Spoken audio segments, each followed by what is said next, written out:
Hello friends, कैसे हैं आप? सर बढ़िया। देखिए, आज की जो वीडियो है ये मैं डाल रहा हूँ फेडरल बैंक और एचडीएफसी बैंक दोनों के कासा के और लोन्स की जो है डिटेल आ गई है इस क्वार्टर की। और दोनों ने बीएससी के ऊपर जो है इन्फॉर्म किया है। इनसे हम आकलन करने की कोशिश करते हैं कि बैंकों की परफॉर्मेंस आगे कैसे रह सकती है। देखिएगा, असेट्स क्वालिटी के बारे में कहीं से कोई इन्फॉर्मेशन नहीं मिल रही है। रीज़न, मोरेटोरियम पीरियड के दौरान जो है एनपीए बन नहीं सकता था। और 2 महीने का जो टाइम पीरियड है वो आप लोग जानते हैं, आरबीआई ने अनाउंस कर दिया एक्स्ट्रा। तो यहाँ पर अब इस क्वार्टर के अंदर असेट्स क्वालिटी के बारे में कोई भी इंफॉर्मेशन हमें नहीं मिलेगी क्वार्टरली रिजल्ट्स के बारे में। लेकिन यहाँ पर अभी जो डिटेल्स है हमारे पास वो लोन की और कासा डिपॉजिट यानी कि करंट अकाउंट, सेविंग अकाउंट जो बैंक्स के हैं वो जो है उपलब्ध हो रहे हैं फेडरल बैंक के और एचडीएफसी बैंक के। और यहाँ पर मैं आपके साथ जो बात शेयर करूँगा इससे मैं आकलन लगाऊंगा कि अभी देखिएगा तो उसका असर जो है कल आपको बैंकिंग स्टॉक्स में भी देखने के लिए मिल सकता है कि किस तरीके की जो है इनके क्वार्टरली रिजल्ट्स का जो है अनुमान जो है लगाना शुरू हो जाएगा। तो देखिएगा, मैं इस चर्चा को शुरू करता हूँ आपके साथ। तो देखिएगा, आप स्क्रीन पे देख रहे हैं फेडरल बैंक। फेडरल बैंक का जो कासा डिपॉजिट है एक साल के दौरान, पिछले साल से इस साल के अंदर 20% बढ़ गया है ईयर ऑन ईयर। यानी कि 30/9/2019 को उनका जो डिपॉजिट थे करंट अकाउंट, सेविंग अकाउंट के 44,000 करोड़ के आसपास थे, जो अब बढ़कर 52,786 करोड़ के हो गए हैं, जो 20% की ग्रोथ उसने दिखाई है। यानी कि इतने डिपॉजिट्स उसके बढ़े, यानी कि इससे हम ये कह सकते हैं कि फेडरल बैंक ने बड़ा एक्सेप्शनली वेल काम किया है। आप ये एचडीएफसी की भी नहीं है 20% की ग्रोथ जो कासा डिपॉजिट है इनके पास। तो अभी मैं एचडीएफसी की भी बात करूंगा। उसके बाद देखिएगा, इन्होंने जो लोन बांटे, लोन बांटने में भी पीछे रह गए। और लोन बांटने में पीछे इसलिए रह गए, भाई सब लोन डूबने का डर है। और जिन जिनको बांट रखा है ये कहते तो है नहीं कोई भी बैंक आके, लेकिन दिक्कत तो है ना। अब पैसा अगर कोविड में दिया वो मिल नहीं रहा तो नया कहाँ से बांट दें। इसी की वजह से एक तो नेट इंटरेस्ट इनकम जो है इनकी भी कम आएगी। और देखिएगा, इनकी असेट्स क्वालिटी के ऊपर भी बहुत सारे कंसर्न हैं। और साउथ इंडिया में अच्छी प्रेजेंस होने की वजह से जो है ये पहले भी जो है साउथ इंडिया जिस तरीके से डिस्टर्ब रहा, अगर पिछले 2 साल में देखें तो वहाँ से भी जो है इनको प्रेशर था। तो एक बहुत अच्छा बेस जो है मुझे लग रहा है कि आ रहा है। लेकिन देखिएगा, सब कुछ मामला कहाँ पर आके टकता है? मामला आके टकता है सीधा सीधा कोविड पे और बैंक की परफॉर्मिंग और नॉन परफॉर्मिंग एसेट्स पे। तो यहाँ देखिएगा, ये जो रिकवरी है वो प्रोसेस अभी जो है स्लो रहेगी। और इसीलिए देखिएगा, शेयर 50 रुपये के आसपास आपको ट्रेड करता हुआ भी मिल रहा है। लेकिन अगर आप इसको क्वार्टर ऑन क्वार्टर देखेंगे तो 6% की कासा में ग्रोथ है, 6.4% की ग्रोथ है। जो रेड कलर के पेन से आपको दिख रहा है वो क्वार्टर ऑन क्वार्टर है कासा में, ठीक है। लेकिन ग्रोस एडवांसेस में ग्रोथ है 1.43, यानी कि लोन नहीं बांट पाए।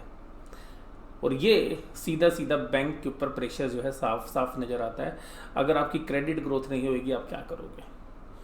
तो इसके बाद मैं अगर आपको एचडीएफसी बैंक पे लेके जाऊँ, 16% की एडवांस की ग्रोथ है ईयर ऑन ईयर। ये जो सब बांट रही है कोविड से पहले बांटे हुए, ध्यान रखिएगा। और अभी केवल 3% की ग्रोथ है। और इसमें से भी काफ़ी बड़ा हिस्सा जो है ये एचडीएफसी से खरीदते हैं। यानी कि जो एचडीएफसी लिमिटेड है उससे ये होम लोन जो है खरीद लेते हैं, वो फाइनेंस करते फिर उनको ये पैसा दे के खुद को खरीद लेते हैं। तो यहाँ देखिएगा, इनकी जो लोन ग्रोथ है वो 3% है। यानी कि कासा तो आपको फेडरल बैंक की इससे ज़्यादा मिलेगी, लेकिन सॉरी कासा दोनों की सेम है।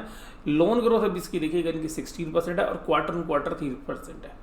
तो अगर आप यहाँ देखेंगे तो ग्रोथ इनके भी बिजनेस में नहीं है। इसका एक सीधा सा असर आपको देखने के लिए मिलेगा, अगर लोन ग्रोथ नहीं है तो इंटरेस्ट इनकम आपको बढ़ के नहीं मिलने वाली इस बार भी। और दूसरा जो असर है वो जो इनहेरेंट है कि नॉन परफॉर्मिंग एसेट्स बढ़ेंगे लेकिन दिखाई नहीं जाएंगे इस बार भी। और उसकी वजह से जो है प्रॉफिट आपको दिखेंगे ठीक ठाक पिछले क्वार्टर जैसे, लेकिन वो होंगे नहीं वास्तव में ऐसे। तो ये बात आपको ध्यान रखनी है। तो यहाँ पे एक तो प्रॉफिट में जो है ग्रोथ खत्म हो रही है। अब देखिएगा, अगर 20 से ऊपर की पी रेशियो पर अगर आप एचडीएफसी बैंक को ले रहे हैं और 4 प्राइस टू बुक वैल्यू ले रहे हैं, 4 गुना कीमत पे ले रहे हैं बैंकिंग शेयर्स को, तो अब यहाँ पर मुझे ये वैल्यूशंस थोड़ी सी महंगी लगती हैं एचडीएफसी बैंक के लिए। हालांकि फेडरल बैंक के लिए इतनी महंगी नहीं, क्योंकि फेडरल बैंक की वैल्यूशंस ही बहुत नीचे की तरफ है। 6-7 की पी पर चल रहा है, प्राइस टू बुक वैल्यू के आसपास ही है, 1 की प्राइस टू बुक वैल्यू के आसपास है वो। तो वहाँ पे इतना रिस्क नहीं है, लेकिन जितना HDFC में हमें दिख रहा है। HDFC की वैल्यूएशन ऊपर की तरफ है, ऊपर से केवल 3% की कासा ग्रोथ है क्वार्टर ऑन क्वार्टर, और 3% की लोन ग्रोथ है। तो इसका मतलब है कि जो लोन है वो बढ़े नहीं है, और लोन पे जो रेट ऑफ इंटरेस्ट है वो भी अब कम हो गया बैंक की वजह से। इसका मतलब दोनों बैंकों ने सारा का सारा पैसा RBI के पास रखा हुआ है। कहाँ पे रखा हुआ है? RBI। और उसने तो बताया भी है कि कासा की जो ग्रोथ है उसमें उनके पास लिक्विडिटी कवरेज रेशियो कितनी है। लिक्विडिटी कवरेज रेशियो पिछले साल 159% थी, जो अब बढ़कर 257% हो गई है। इसका मतलब सारा का सारा पैसा तो आपने RBI के पास पकड़ा रखा है, आपने लोन बांटे नहीं है, तो इसका मतलब आपको भी जो है ग्रोथ नहीं आएगी प्रॉफिट के अंदर।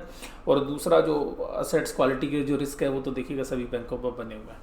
यहाँ पर अगर मैं क्वार्टर रिजल्ट से एनालिसिस करूँ HDFC बैंक के से, तो देखिएगा जून 18 से सितंबर 18 में क्वार्टर ऑन क्वार्टर 7% की ग्रोथ थी। आप देखिएगा इंटरेस्ट अर्निंग में, यानी कि लोन ग्रोथ भी इतनी होगी, उससे ज़्यादा भी हो सकती है, हालांकि उसी के आसपास रहती है ये।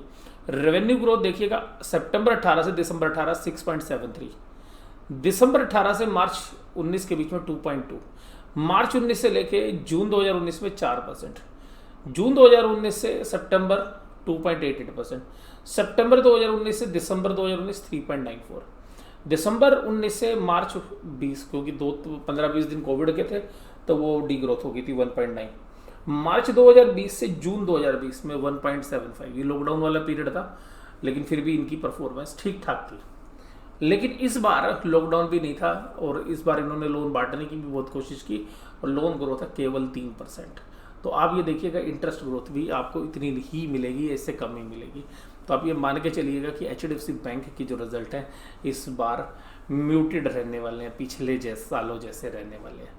और देखिएगा यहाँ पे तो केवल टैक्स का बेनिफिट आपको मिल रहा है। तो यहाँ पर आपको हो सकता है कि HDFC बैंक के जो शेयर्स हैं, शेयर प्राइस है, वो अब लोगों को समझ में आ रहा है कि वो फुली वैल्यूड है, क्योंकि 1120 रुपये के आसपास, 1115 रुपये के आसपास आज दिन में ट्रेड कर रहा था। तो हमें लगता है कि वहाँ पे फुली वैल्यूड है। हालांकि फेडरल बैंक जो है अभी थोड़ा सा यहाँ पे हमें हल्का सा ऐसा लग रहा है कि अगर असेट्स क्वालिटी ख़राब नहीं हुई तो वैल्यूएशंस अभी फेडरल बैंक की ठीक ठीक है।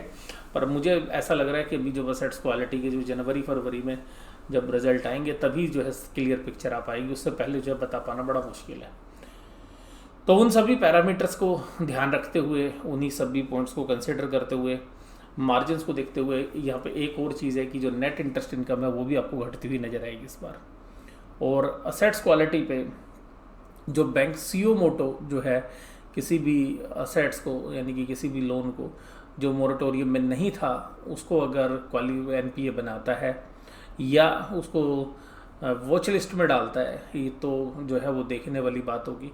या कोविड के प्रोविजंस जो है कितने बनेंगे, क्योंकि कोविड के प्रोविजंस 2.5 और 2.5 जो है वो बनाने थे, तो वो 2 बार तो बन चुके हैं। तो इस बार 2.5 जो बनेंगे वो प्रोविजंस, तो वहाँ पर हो सकता है कि प्रोविजंस अगर मोरेटोरियम में इनको कलेक्ट होने शुरू हो गए होंगे तो वो घटाएंगे, वहाँ से आपको जो है थोड़ा कंफर्ट मिल सकता है। या हो सकता है कि बैंक वहाँ पे कोविड के प्रोविजंस इस बार बढ़ा के दिखाते हुए नजर आए, तो रियल पिक्चर जो है आपके सामने आएगी वहाँ पे। तो ये आपको देखना पड़ेगा। बट मुझे इन रिजल्ट को देख के जो है बैंकिंग पे भी जो प्रेशर है वो मुझे लगता है बना हुआ है। और बैंक के देखिएगा फाइनल आउटकम मैं आपको बता रहा हूँ कि जो दिसंबर क्वार्टर के रिजल्ट आएंगे उसी बात के बाद पता चलेगा, क्योंकि अभी तक तो आपके पास असेट्स का क्लासिफिकेशन भी नहीं हो सकता, और होगा तो बल्कि अगली बार भी नहीं, क्योंकि सितंबर का भी जो पीरियड है और अक्टूबर में भी जो टाइम पीरियड है वो RBI ने दे ही दिया है। तो हालांकि फिर भी कुछ चीज़ें जो है साफ़ होनी शुरू हो जाएंगी कि कौन पैसे दे रहा है कौन नहीं दे रहा है। तो यहाँ पर जो है देखने वाली बात है। और बैंक भी थोड़ा डिफेंसिव हो रखे हैं, तो बैंक की जो ग्रोथ है वो भी इम्पैक्ट कर रही है, इकोनॉमी डी ग्रोथ कर रही है वो अलग से कर रही है। तो देखिएगा बैंकों के अंदर ऐसा हो सकता है कि अगर यहाँ से भी 10-20% करेक्शन हो और फिर चीज़ें क्लियर हो तो बहुत अच्छे बैंक जो है आपको सही रेट पे मिल सकते हैं। लेकिन इंडियन बैंक्स की वैल्यूएशंस पहले ही थोड़ी सी ज़्यादा हैं, और जो बड़े बैंक हैं, छोटे बैंक पहले इसी तरीके से रहे थ्रो अवे प्राइस पे, लेकिन वहाँ पर थ्रो अवे वैल्यूएशंस इसलिए क्योंकि वहाँ पर रिस्क बहुत ज़्यादा है। अगर उनकी जो नॉन परफॉर्मिंग एसेट्स की जो पोजीशंस आएगी तब पता चलेगा। आपको वीडियो कैसी लगी जरूर से जरूर आप मुझे कमेंट बॉक्स में बताइएगा। वीडियो देखने के लिए धन्यवाद। Thank you very much.